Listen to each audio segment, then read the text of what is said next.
Assalamualaikum warahmatullahi wabarakatuh.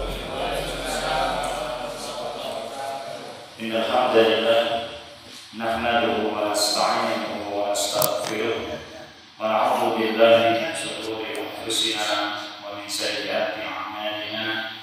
Man yahdihillahu fala mudilla lahu wa man yudlilhu fala hadiya lahu. Asyhadu an la ilaha illallah wahdahu la syarika lahu wa asyhadu anna Muhammadan abduhu wa rasuluhu wa safiyuhu wa khalilun balagha risalah wa adda amanah wa nasaha al-ummah wa jahada fillahi haqqa jihadih. Allahumma anfa'na bima 'allamtana wa 'allimna bima yanfa'una. Allahumma zidna 'ilma warzuqna fahma. Subhanaka la ilma lana illa ma 'allamtana innaka antal alimul hakim. Alhamdulillah, para jamaah sekalian rahimani wa rahimakumullah. Malam hari ini Allah Subhanahu wa taala kumpulkan pertemuan kita untuk kembali kita melanjutkan kajian sirah, kajian sejarah perjalanan hidup Nabi kita Muhammad SAW. Namun sebelum dimulai, patut kiranya kita berdoa kepada Allah Subhanahu wa taala. Mudah-mudahan Allah Subhanahu wa taala sampaikan kita pada bulan Ramadan yang akan tiba, dan mudah-mudahan kita diberikan kesehatan oleh Allah Subhanahu wa taala untuk bisa menjalani bulan suci Ramadan dengan maksimal. Amin ya rabbal alamin. Baik, kita lanjutkan kajian kita sampai pada Nabi SAW sudah tinggal di Madinah, sudah tinggal di Madinah, kemudian juga sudah membangun masjid, kemudian juga sudah mempersaudarakan antara kaum Muhajirin dan Ansar. Kemudian setelah itu barulah Nabi SAW melakukan yang namanya disebut dengan kitab Sahifah atau kesepakatan, yang kita kenal dengan Piagam Madinah. Ini langkah ketiga, langkah ketiga yang dilakukan oleh Rasulullah SAW sesampainya di Madinah. Kenapa ini penting? Karena satu, di Madinah pertama tidak ada kekuasaan mutlak, artinya tidak ada kekuasaan politik yang menjadi satu-satunya yang bisa diikuti oleh seluruh penduduk Madinah. Kemudian yang kedua, penduduknya majmuk, ada orang-orang Yahudi, ada orang-orang Arab yang masih musyrik, juga ada kaum muslimin, Ansar, dan kaum muslimin atau muslimin Muhajirin, majmuk. Maka perlu kemudian dibuat kesepakatan. Belum lagi Nabi SAW itu hijrah dari Mekah ke Madinah itu memang dalam posisi diperangi oleh orang-orang kafir Mekah. Kalau nanti tidak ada perjanjian di Madinah, khawatir orang-orang kafir Mekah itu akan menyerang kota Madinah, akan mengejar memerangi Nabi SAW sampai kota Madinah. Maka berbagai macam pertimbangan tersebut perlulah kemudian Nabi SAW membuat kesepakatan. Maka dibuat kesepakatan, ada 3 buah kesepakatan yang dibuat. Kesepakatan Nabi SAW yang berkaitan dengan orang-orang Yahudi, kesepakatan yang bersifat umum berlaku bagi seluruh penduduk Madinah. Ketiga, kesepakatan antara Muhajirin dan Ansar, plus juga kesepakatan dengan orang-orang yang masih musyrik yang ada di kota Madinah. Jadi ada beberapa kesepakatan. Di antara kesepakatan yang ada yang ditulis oleh Nabi SAW, di antaranya adalah kesepakatan yang dibangun dengan orang-orang Yahudi. Ini penting, karena orang Yahudi sudah tinggal duluan di Mekah Madinah jauh sebelum Nabi SAW datang dan jauh sebelum orang-orang Arab itu datang ke Madinah. Maka orang-orang Yahudi ini sudah datang duluan ke Madinah karena meyakini karena Nabi terakhir yang akan datang itu akan hijrah ke Madinah. Ya. Dan kehidupan mereka tergolong kehidupan yang makmur karena mereka orang yang pertama kali datang ke Madinah sehingga kemudian bisa memilih tempat-tempat yang strategis. Jadi tempat-tempat yang baik untuk pertanian, tempat-tempat yang baik untuk perkebunan, tempat-tempat yang baik untuk kemudian perairan dan sebagainya, itu semua dikuasai oleh orang-orang Yahudi. Ya.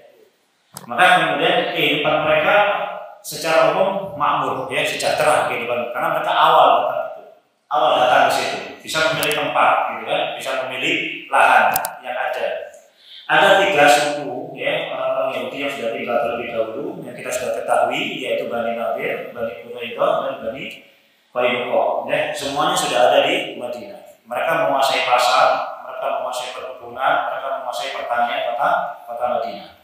Ada juga orang-orang Arab yang tinggal setelah orang-orang Yahudi tinggal di situ, yaitu yang kita kenal dengan suku Aus dan suku Khazraj, ya, yang sudah berperang lama, ratusan tahun berperang sebelum datangnya Nabi Shallallahu Alaihi Wasallam. Ya. Terkadang mereka juga berperang dengan orang-orang Yahudi karena terjadi bahasa kita itu kesenjangan sosial, gitu, ya.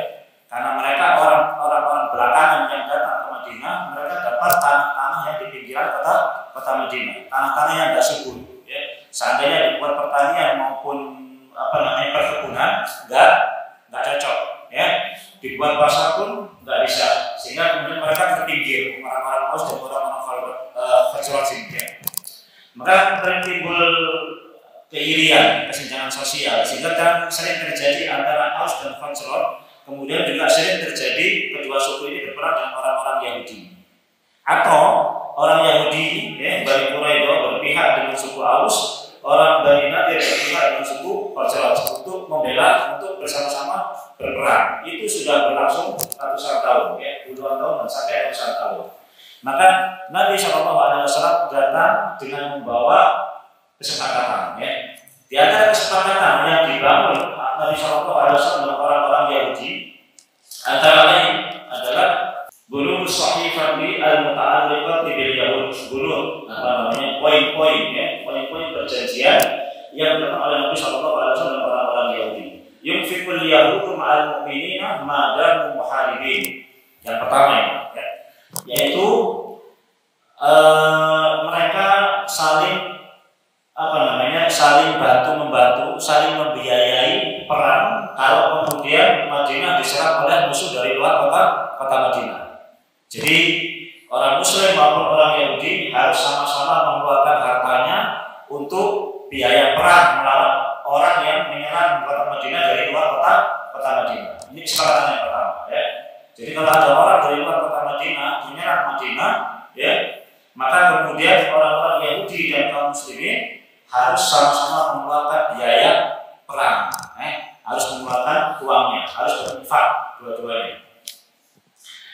Kemudian Yahudu Bani Auf, ummatul ma'al mu'minin. Ada suku Yahudi namanya Bani Auf, itu bersekutu dengan kaum mukminin, ya, bersekutu dengan Rasulullah SAW dan para sahabat. Lil Yahudi dinuhum wal muslimin dinuhum. Namun demikian mereka berhak melaksanakan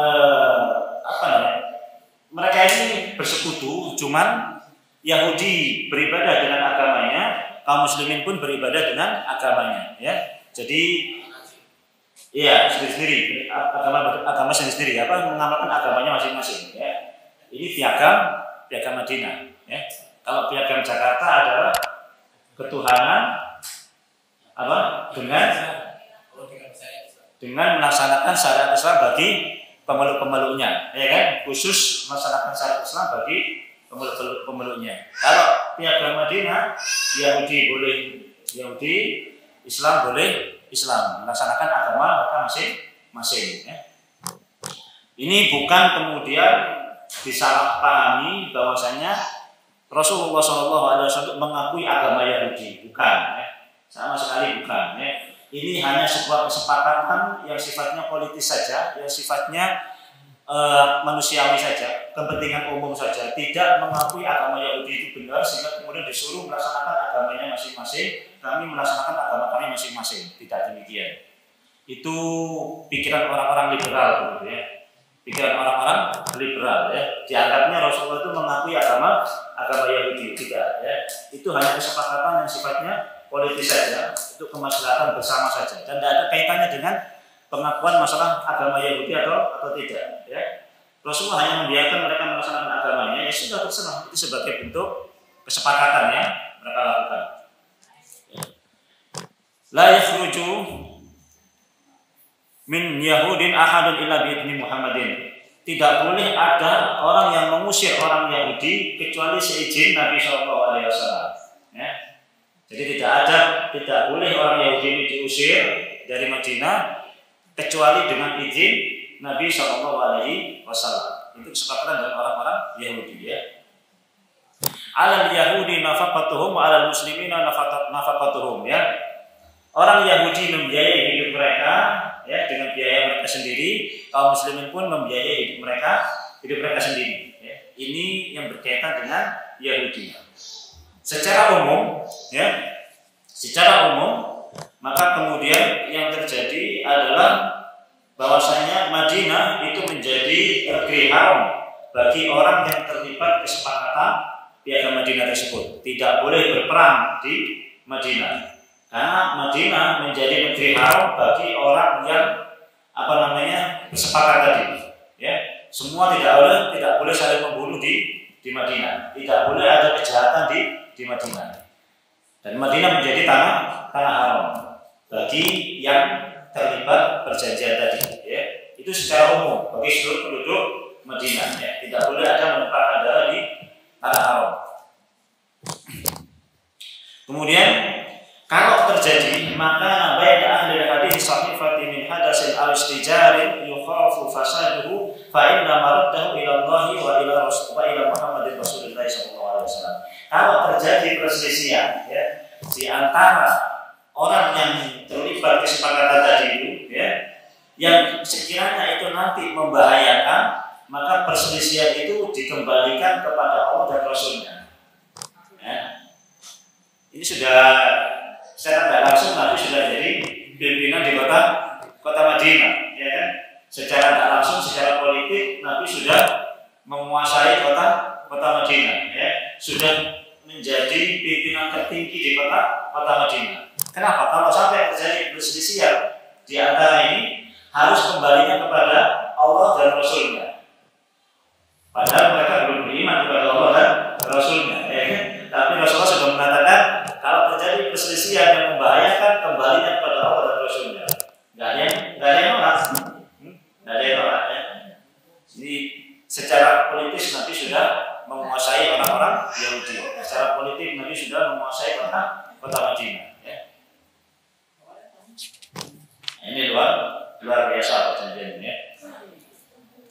Kemudian anna bainahum ay ahla Madinah ay ahlu hadhihi sahifati an-nasru ala man dahama al-Madinah. Kemudian di antara mereka semuanya yang terlibat perjanjian tadi itu, ya, harus saling bahu-membahu kalau kemudian terjadi peperangan. Kalau ada orang yang kemudian menyerang kota Madinah, ya. Itu kurang lebih isi perjanjian piagam Madinah, dan ini disepakati oleh seluruh orang-orang Yahudi, orang-orang Aus dan orang-orang Khazraj, dan orang-orang Muhajirin dan orang-orang Ansor. Semua disepakati, ya. Dan memang nantinya orang-orang Yahudi mengkhianati perjanjian ini semua orang Yahudi, ya. Bani Qainuqa, ya, nanti membunuh kaum muslimin, ya. Bani Nadir, ya, nanti berusaha hendak membunuh Nabi SAW. Bani Quraidah nanti berkhianat membela pasukan sekutu. Semuanya diusir semua oleh Nabi SAW karena sudah ada kesepakatan ini, ya. Jadi kesepakatan sudah ditulis duluan, ya. Nah, suatu saat terjadi peristiwa suku Bani Qainuqa itu membunuh orang Muslim di pasarnya Bani Qainuqa.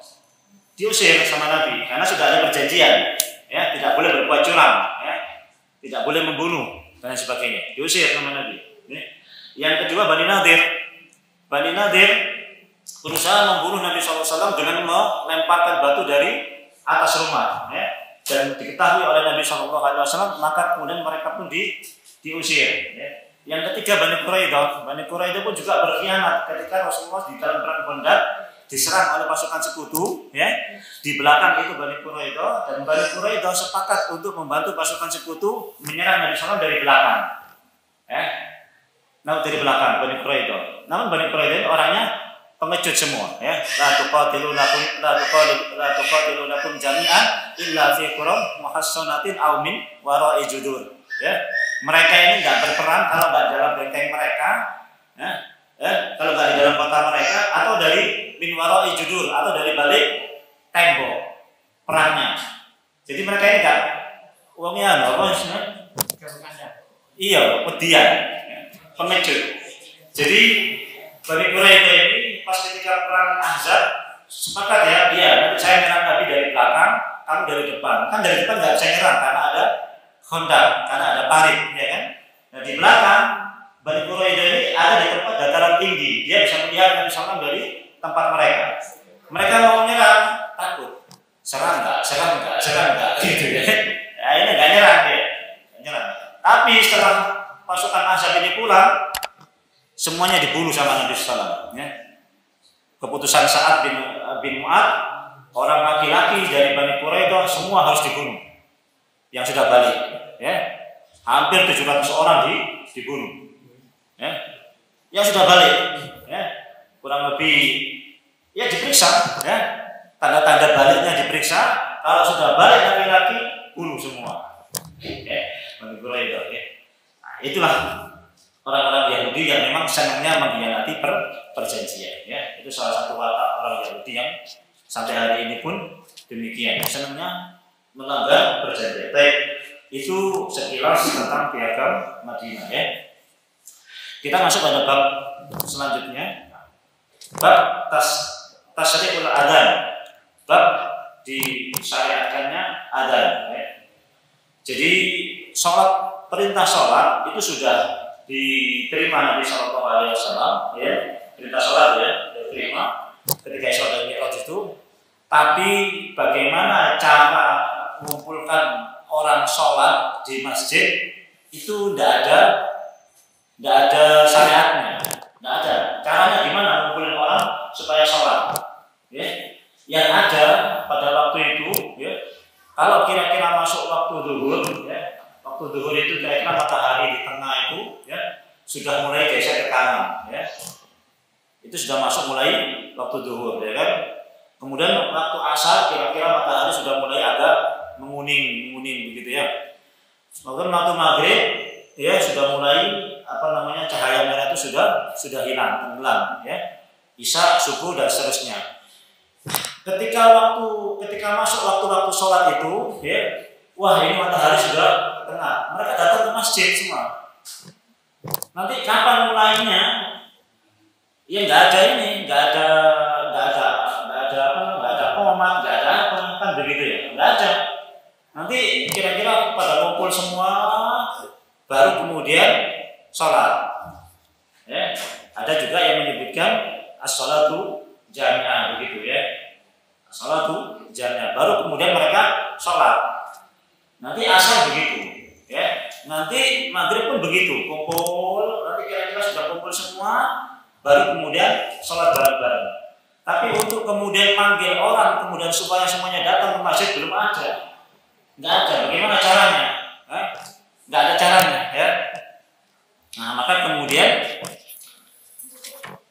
sahabat pun suatu saat kemudian berembuk, ya. Berembuk, kemudian saling mengusulkan, ya, sebagaimana diriwayatkan dari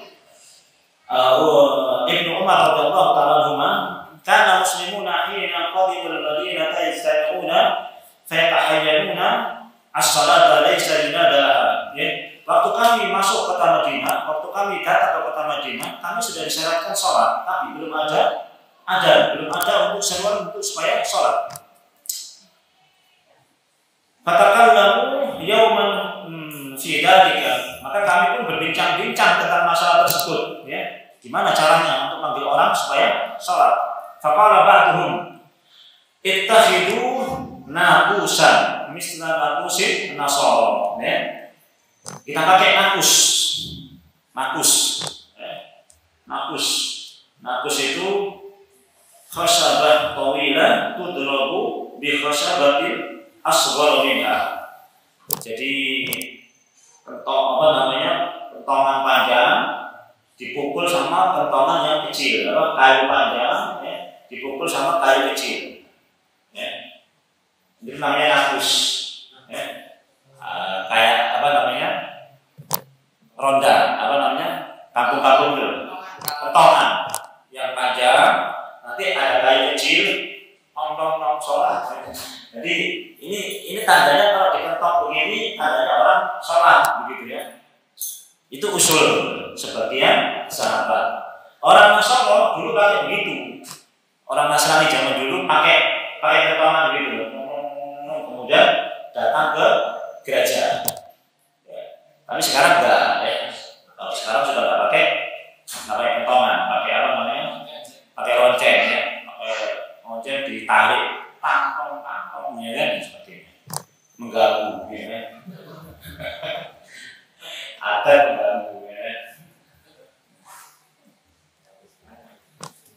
Namanya nakusan, ya. Wa qala ba'dhum bal bukan misla bukin Yahud. Yang lain kita pakai buk, ya. Pakai buk. Buk itu tulang, ya, yang kemudian ditiup tulang, ya. Dari tulang dibikin kayak trompet. Gitu, baru kemudian sholat, gitu, ya. Itu usulan ketika ngobrol-ngobrol, enaknya gimana ya, pakai kentongan aja. Nanti orang datang sholat, yang lain nggak setuju, kita pakai saja, pakai ini saja kayak orang Yahudi, ya kan, nggak setuju. Rasulullah nggak setuju, ya. Rasulullah juga nggak setuju, ya. Rasulullah nggak setuju. Maka kemudian karena semuanya nggak setuju dan belum ketemu jalan keluarnya, maka salah seorang sahabat namanya Abdullah bin Zaid, nah, dia mimpi, ya, dia ceritanya begini mimpinya. Bainama ana naimun ittafa bi minal laili taifun. Ketika saya sedang tidur, ya, tiba-tiba, ya, ittafa bi minal laili taifun. Di suatu malam ada orang yang mengelilingi saya, muter-muter begini, ya. Wa ana naimun, sedangkan saya pada waktu itu sedang posisi tidur. Rajulun alaihi saubani akhdharani. Orang ini memakai baju warna hijau, biru, ya. Hijau, ya. Apa? Khadra itu apa? Hijau, ya. Kalau orang Madura biru. Nah, saya ngomongnya biru. Padahal hijau, ya. Iya, biru laut, biru daun. Kalau orang Madura ada hijau, biru laut atau biru daun. Padahal hijau, biru daun itu, ya. Ini hijau, ya. Saya ngomongnya di biru, ya. Orang ini memakai dua baju warna hijau, ya. Hijau. Wa fi yadihi naqusun yahmiluhu. Nah, dia bawa kentongan. Orang ini bawa kentongan. Kemudian sahabat tadi itu, ya Abdullah, atabi naqus, ya. Sahabat tadi yang mimpi itu ngomong sama orang yang muter-muter tadi sambil bawa kentongan. Ya. Maka kemudian sahabat itu bilang, wahai Abdullah, apakah kamu jual kentongan itu? Tidak. Apa kamu jual kentongan itu? Itu kata sahabat yang mimpi. Kemudian orang yang bawa kentongan tadi itu, warna tasna'u bihi. Terus kamu mau apa? Kalau umpamanya ini saya jual, qultu atu bihi ila sholat. Saya mau pakai untuk manggil orang sholat. Kata sahabat ini, ya. Qala, orang tadi, afala adulluka ala khairin min dzalik. Maukah aku tunjukkan kepada sesuatu yang lebih baik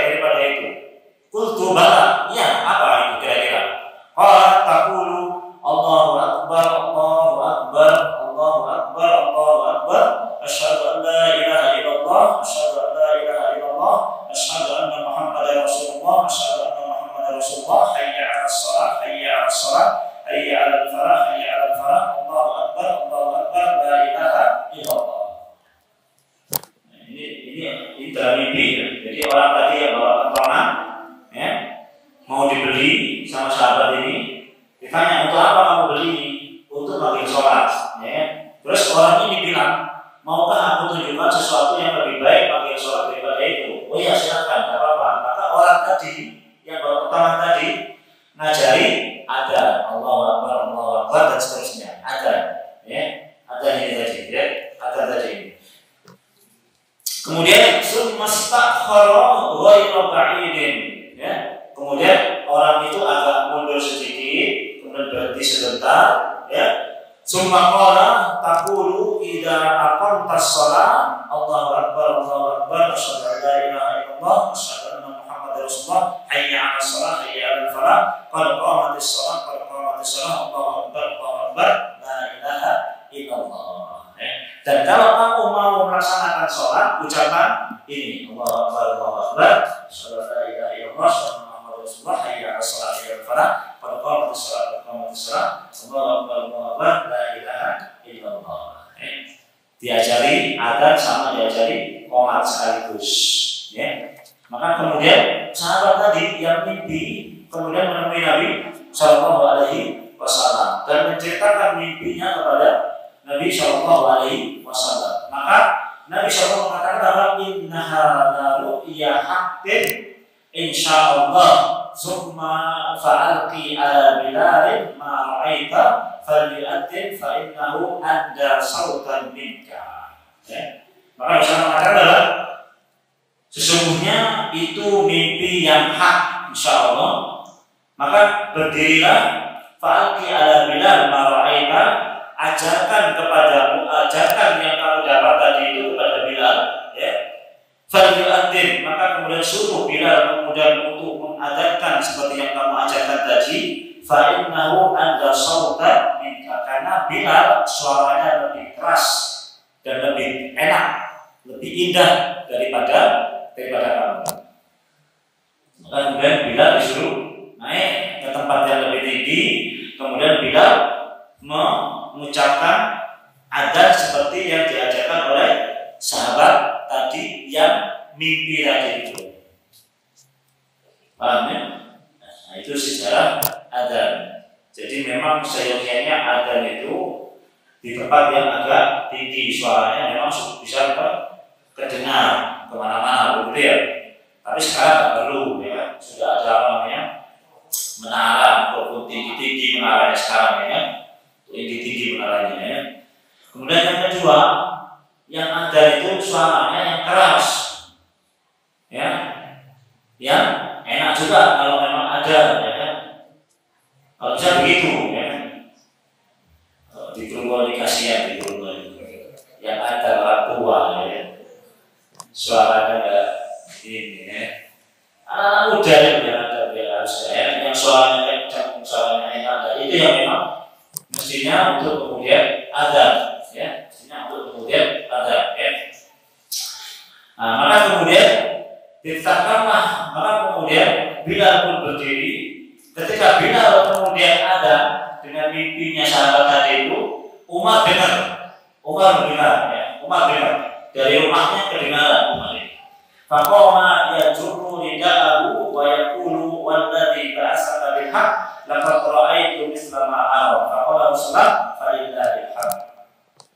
Maka Umar pun begitu dengar adanya Bilal, dia langsung lari menemui Nabi sallallahu sampai kemudian apa namanya ridahnya itu, surbannya itu terkena anunya, sliver, apa namanya? Sliver kena kakinya. Iya, sliver, ya. Apa? Macam-macam, ada yang sliver, ada yang sliver. Pokoknya lidahnya sampai jatuh, saking terbulu-bulunya menemui salam, dan dia mengatakan demi zat yang mengutus dengan kebenaran, saya juga mimpi yang sama, kata Umar.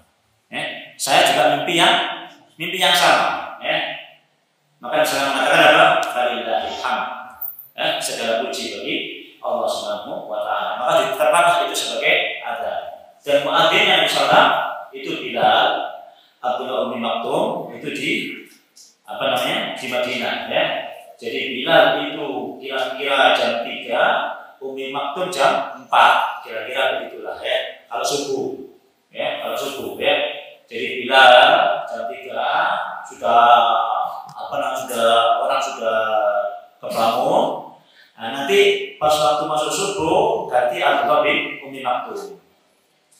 Itu keistimewaan Abdullah bin Ummi Maktum, padahal buta. Ya, buta tapi dia yang disuruh adzan pas waktu masuk subuh. Nah, itu penghargaan kepada beliau Abdullah bin Ummi Maktum. Itu tukang adanya Nabi Sallallahu Alaihi Wasallam. Ada 4 tukang adanya Nabi Sallallahu Alaihi Wasallam ya. Ada Abu Mahdurah ini tukang adanya Nabi Sallallahu di Mekah. Ya. Sa'ad bin Qarad ini tukang adanya Nabi Sallallahu Alaihi Wasallam di Masjid Kuba. Ya. Jadi ada 4 tukang adan. Ya. Dan memang mestinya begitu ya. Jadi ditetapkan muadzinnya 1 saja, nggak ganti-ganti sengaja. Ya di rumah ganti-ganti sengaja. Subuh ganti, duhur ganti. Ini 5 waktu sih muadzinnya ganti semua ya.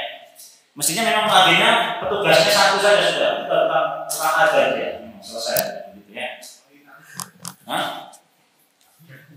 Nabi punya tukang adzan cuma 4 ya. Ya, Bilal sama Abdullah bin Ummi Maktum itu di Madinah ya. Kemudian Abu Mahdurah itu di Mekah, Sa'ad bin Qarad itu di Masjid Kuba ya. Baik. Itu masalah keutamaan adzan ya. Keutamaan adzan ya.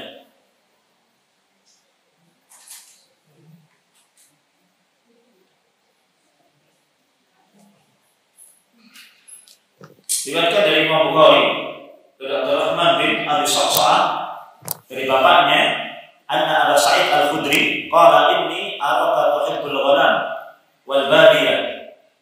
Abu Sa'id Al-Khudri ini dia ngomong sama Abu Sa'sa'ah, kamu ini suka mengembalakan kambing di tempat yang badiyah ya, di tempat yang luas begitu ya. Fa idza kunta fi ghanamika au badiyatika fa'adzanta bis-salati farfa sautaka bin-nida. Kalau kira-kira kamu ada di pas ketika tadi mengembala kambing di tempat yang luas, kemudian kamu kamu mau beradzan dengan mengangkat suaramu. Angkatlah suaramu ya, dengan keras. Fa'innahu la yasma'u mada sautin al-mu'adzinin jinnu wala insu wala syai'un illa syahidalahu yaumal qiyamah ya. Qala Abu Sa'id sami'tuhu min Rasulih. Jadi dianjurkan ya, meskipun kita sendiri di tempat mungkin di sawah ya, dan sudah waktu zuhur matahari sudah tergelincir atau sudah mengarah ke barat, maka dianjurkan juga untuk adzan sekeras-kerasnya di situ meskipun sendirian. Ya, meskipun sendirian, adzan saja yang keras. Ya. Kenapa demikian? La yasma'u mada sautil mu'adzin jinnu wala insu wala syai'un illa syahidalahu yaumal qiyamah. Tidaklah ya sesuatu yang mendengar adzan tersebut baik dari jin ya, maupun dan manusia dan siapapun yang mendengar suara adzan tersebut, karena nanti dia akan memberikan kesaksian di hari kiamat bahwasanya orang ini pernah adzan. Itu utamanya. Ya. Jadi kalau adzan, orang yang adzan itu siapapun yang mendengar adzan, entah itu manusia, ya, entah itu jin, ya, kaijenan, nang masjid, ya, makan, wakar, ya. Siapapun yang dengar, entah manusia maupun jin. Jin dimulai jin. Jin bisa juga mendengar, ya kan? Nah, siapapun yang mendengar suara adzan itu kelak di hari kiamat dia akan memberikan kesaksian, ya Allah, fulan ini pernah beradzan. Ya. Fulan ini pernah adzan. Ya. Maka jangan ini ya, jangan malu-malu adzan ya. Kalau bisa adzan ya. Makanya kemudian para ulama itu khilaf siapa yang lebih afdal antara muadzin atau imam. Siapa yang lebih afdal antara imam. Muadzin ini dia nyuruh orang untuk datang sholat. Kalau imam dia cuma nunggu sudah selesai, orang banyak imam baru datang. Dan memang sunnahnya begitu imam. Kalau mengikuti apa istilahnya, mengikuti cara sunnah, cara yang fikih, cara fikih, imam memang mesti begitu. Jadi kalau jamaah sudah kumpul semua, imam itu datang, itu dari sela-sela orang yang lagi kumpul, yang lagi berdesakan. Jadi dia kayak ngelangkai gitu. Secara fikih memang begitu, tapi secara adat kurang enak dilihat, ya. Kurang enak dilihat. Tapi secara fikih memang begitu, ya. Ngumpul semua, nanti dia dari belakang itu lewat di tengah-tengah jamaahnya, supaya kelihatan di bawahnya imam. Kalau imam di situ terus saja, imam belum datang, imamnya sudah di situ, ya, wibawanya jadi berkurang, ya, jadi berkurang. Secara hukum fikih, nah begitu ya. Allah itu perbedaan para ulama, ya. Kemudian al-muadzin atwalun nasi a'naqan yaumal qiyamah, ya. Orang yang adzan itu kelak lehernya paling tinggi di akhirat, ya. Atwalun a'naq, ya, mempunyai leher paling tinggi, ya.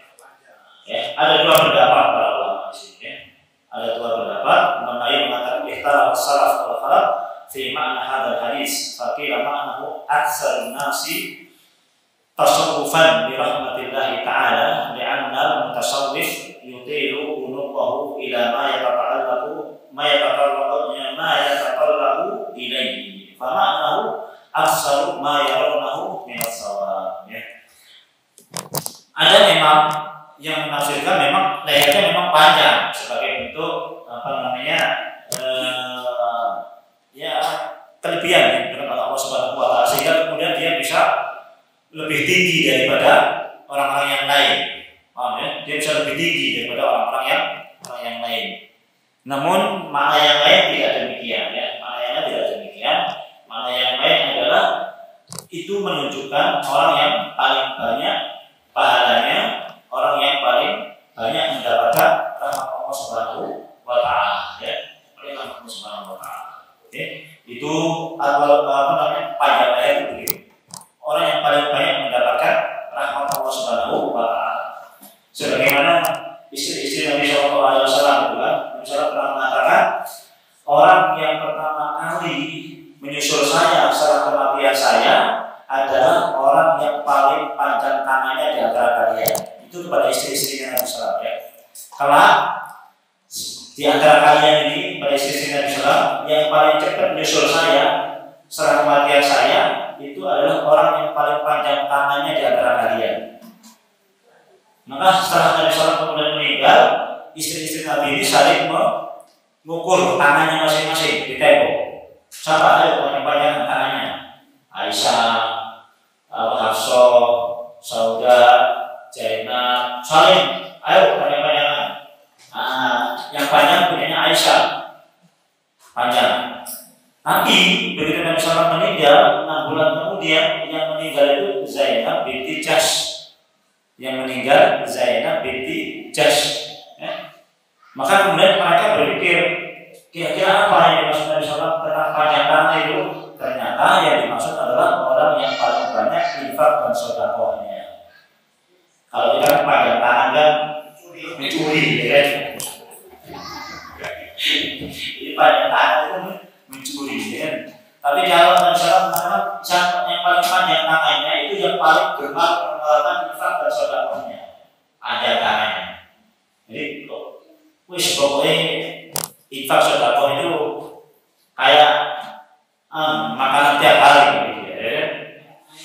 Subuh nang masjid infak, duhur nang masjid infak, ngomong teko infak, infak terus pokoknya infak terus. Nah, istri Nabi SAW ini, Zainab ini juga begitu. Hasil dia mintal kain, mintal benang, nanti jadi kain sarung begitu. Itu hasilnya masuk diinfakkan, hasilnya langsung disedekahkan. Ya, itu istri Nabi. Nah, maka kemudian itu maknanya panjang tangan ya. Baik. Setengah 9 ya. Nah, satu bab lagi. Satu bab lagi. Bab tentang Islamu Abdullah bin Salam. Bab tentang masuk Islamnya Abdullah bin Salam ya. Bab tentang masuk Islamnya Abdullah bin Salam. Abdullah bin Salam ini termasuk orang yang paling alim, ulamanya orang-orang Yahudi ya. Ulamanya orang-orang Yahudi. Kemudian suatu hari ketika dia mendengar kedatangan Nabi SAW di Madinah ya, dia sedang naik di atas pohon kurma ya. Begitu kemudian dia mendengar orang menyebut bahwasanya Rasul atau Nabi itu sudah datang ke Madinah, maka dia bertakbir Allahu Akbar maka kemudian bibinya mendengar ucapan Abdullah bin Salam itu, maka bibinya mengatakan khayyabakallah ya, moga-moga Allah Subhanahu wa taala menjelekkan wajahmu ya. Wallahi law kunta sami'ta bi Musa bin Imran alaihissalam qadiman ma zidda ya. Ai amatu ya. Seandainya demi Allah, seandainya engkau mendengar Musa bin Imran alaihissalam datang, kamu gak akan menambah ucapanmu tersebut ya. Maka kemudian wallahi Abu Musa bin Imran alaihissalam, sungguh dia ini ya, adalah saudaranya Nabi Musa alaihissalam ya. Maka kemudian bibinya pun, karena bibinya orang yang paham juga, maka bibinya pun membenarkan apa yang diucapkan oleh Abdullah bin Salam. Maka kemudian Abdullah bin Salam pun datang, dan ketika itu Nabi SAW sedang Abdullah bin Salam qala lamma qadima Nabi SAW al-Madinata in jafara an-nasu alaihi. Ketika Nabi SAW itu datang ke kota Madinah, maka kemudian manusia pun berkumpul menemui Nabi SAW. Fakuntu fiman in jafala, dan aku pun termasuk orang yang berkumpul bersama orang-orang tersebut. Falamma tabayyantu wajhahu araftu anna wajhahu laisa biwajhi kadzdzab. Maka ketika saya melihat wajah Nabi SAW, sungguh saya melihat wajahnya bukan wajah berdusta. Ini adalah wajahnya bukan ketok wajah penipu, bukan ketok wajah berdusta. Ya. Kalau wajah kita kan kelihatan. Ini wajah ini. Begitu lihat Nabi SAW, langsung dia berkomentar, saya melihat wajahnya bukan wajah berdusta. Bukan wajah berdusta. Maka kemudian kata fakana awwalu syai'in sami'tuhu yaqul. Pertama kali yang saya dengar ketika Nabi SAW sedang berkumpul adalah ya ayyuhan nas afsus salam. Wahai manusia, tebarkanlah salam. Wa atim ta'am, berilah makan kepada orang-orang yang miskin. Wasilul arham, sambunglah tali silaturahim. Wasallu bil lail wan nasu niyam. Salatlah pada waktu malam ketika manusia sedang tidur. Tadkhulul jannata bisalam, maka kamu akan masuk surga dalam keadaan selamat ya. Itu pertama kali yang didengar oleh Abdullah bin Salam ketika kumpul sama orang-orang menemui Nabi SAW. Maka kemudian setelah mendengar ceramah Nabi SAW, maka kemudian dia pun menemui Nabi SAW dan beriman kepada Nabi SAW. Namun ketika dia menemui Nabi SAW, sebelum beriman kepada Nabi SAW, dia bertanya kepada Nabi SAW. Ya, qala Abdullah bin Salam, fa'ataitu Rasulullah SAW faqultu lahu. Maka aku kemudian menemui Nabi SAW dan aku bertanya kepadanya, aku mengatakan kepadanya, inni sa'iluka an salasin la ya'lamuhunna illa nabiyyun. Aku bertanya kepadamu tentang 3 perkara, tentang 3 hal. yang tidaklah mengetahui jawaban dari 3 pertanyaan ini, pastilah dia seorang nabi. Maknanya tidak ada yang tahu jawaban dari 3 pertanyaan ini kecuali seorang nabi. Kalau kamu bisa menjawab pertanyaan ini, berarti kamu memang seorang nabi.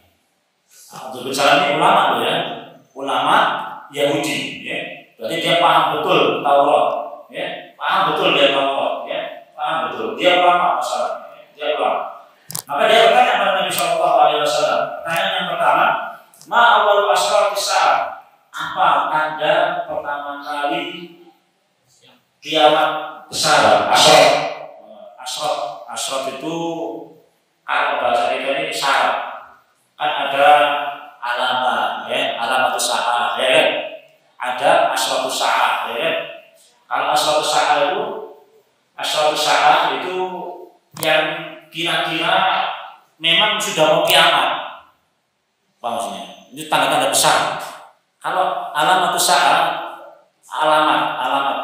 tanda-tanda itu banyak. Kalau sekarang kita sudah lihat tanda-tanda kiamat banyak, begitu ya. Tapi kalau asratus sa'ah, itu yang belum. Ini harus dibedakan, memahami kalimat ini ya. Kalau asratus sa'ah ini maknanya memang kiamat yang memang sudah betul. Kalau itu terjadi, sudah mau kiamat, sudah memang ya, sudah mau kiamat. Maka dia bertanya, apa tanda pertama kali asratus sa'ah? Maka kemudian ini pertanyaan pertama. Pertanyaan yang kedua, wa ma awwalu ta'amin ya'kuluhu ahlul jannah? Makanan pertama kali penduduk surga itu apa? Ya. Makanan pertama kali yang dimakan oleh penduduk surga itu apa? Wa min ayyi syai'in yanzi'ul waladu ila abihi wa min ayyi syai'in yanzilu ila akhwalihi? Kira-kira apa yang menyebabkan seseorang itu mirip bapaknya, atau dia mirip bibinya, atau dia mirip ibunya? Mirip bapaknya atau mirip ibunya? Apa kira-kira yang menyebabkan dia mirip bapaknya atau dia mirip ibunya? Apa ya? Maka Nabi SAW menjawab pertanyaan ini. Faqala Rasulullah SAW, khabarani bihinna alifan Jibril. Baru saja Jibril memberitahukan kepada saya. Ya, baru saja Jibril memberitahukan kepada saya. Ya. Padahal Jibril ini musuhnya orang Yahudi. Ya. Jibril ini musuhnya orang Yahudi. Ya. Ini Yahudi ini keterlaluan. Saat malaikat dimusuhi, ya. bukan cuma orang Islamnya saja yang dimusuhi sama Yahudi. Saat malaikat dimusuhi sama orang Yahudi. Luar biasa. Tidak tanggung-tanggung. Malaikat yang dimusuhi malaikat Jibril. Kebetulan orang Yahudi. Ya. Faqala bihina liman Jibrilu. Maka faqala Abdullah daka adul Yahudi di mana malaikat. Maka kemudian Abdullah mengatakan itu malaikat yang musuhnya orang Yahudi itu. Katanya Abdul bin Salam ya. Faqala Rasulullah mengatakan apa? Amma awal asratis sa'ah fanaru tahsurun nasa minal masyriq ilal maghrib. Tanda pertama kali kiamat besar itu adalah nanti akan datang api ya, yang menggiring manusia dari arah timur ke barat. Ya. Akan datang api ya, besar yang menggiring manusia dari timur ke barat. Itu asal usaha yang pertama kali akan muncul. Ya. Pertama kali akan muncul. Kemudian ma'amma awal ta'amil ya'kulu ahlul jannati. Adapun makanan pertama kali bagi penduduk surga faziyadatu kabidi hud, yaitu tambahan hati hud. Apa begitu? Paus ya, atau kayak ikan hiu, paus ya. Jadi begitulah ya. Hud, ikan paus itu hatinya, hati ikan paus. Tapi tambahan maksudnya mungkin di hati ikan paus itu mungkin ada daging atau apa macam-macam lah. Allah musyaf ya, nggak tahu. Yang jelas itulah makanan pertama kali penduduk surga. Ya. Itulah makanan pertama kali penduduk surga. Wa amma sibahu fil balad fa inna rajula idza wasiya al-mar'a fasabaqaha ma'uhu kana sibahu lahu wa idza sabaqa ma'uha kana sibahu lahu. Orang mirip bapaknya atau mirip ibunya itu tergantung di siapa sokong. Lu ya bahasanya begitu ya. Mohon maaf ini. Mohon maaf ya. Memang bahasanya Baliknya begitu ya. Idza rasyal mar'a fasabaqaha ma'uhu kana sibahu lahu wa idza sabaqa ma'uha kana sibahu lahu. Kan begitu ya. Sapa-sapa sing disian, betul ya. Kalau disian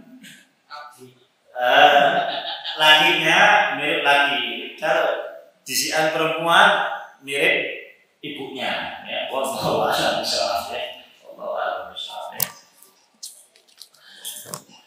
Allah Ta'ala aku lupa lihada astaghfirullah diberikan astaghfiruhu innahu ghafurur rahim subhanallahumma wa bihamdika asyhadu an la ilaha illa anta astaghfiruka wa atubu ilaik. Assalamualaikum warahmatullahi wabarakatuh.